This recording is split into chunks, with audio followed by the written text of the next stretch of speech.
look at residential real estate as an indicator of how commercial real estate will adapt? Like, is that something that you take into account?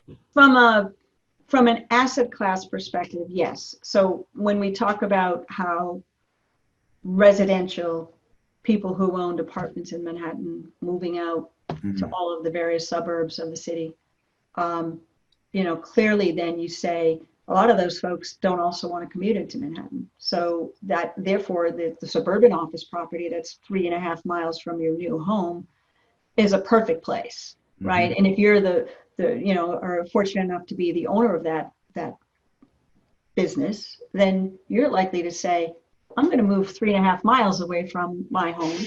I will save my employees from having to take public transportation at a time where, and that's the difficulty. Uncertainty goes back to COVID.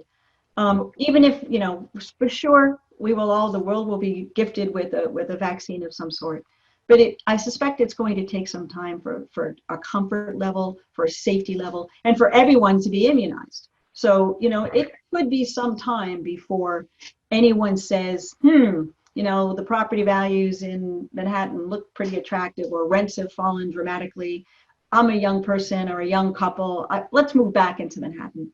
But that's not going to happen overnight if you've just made the big move outside of the city, and you may never come back. You know what, as well, we moved from a major city about 6 years ago, completely unrelated to anything other than whatever was going on at the time in my life.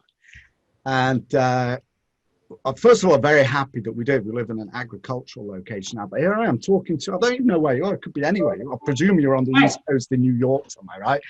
It doesn't really matter. But once people make that move, you would never think to do it. But once you do make that move and realize actually that life is better, right?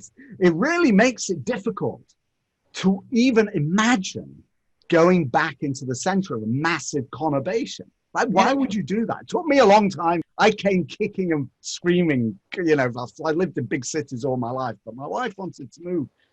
So we moved here, and now I cannot imagine living in a big city. And if this goes on long enough, and if people do actively migrate, right, and aren't just locked down, that movement back really could have a generational shift in commercial real estate use. Right.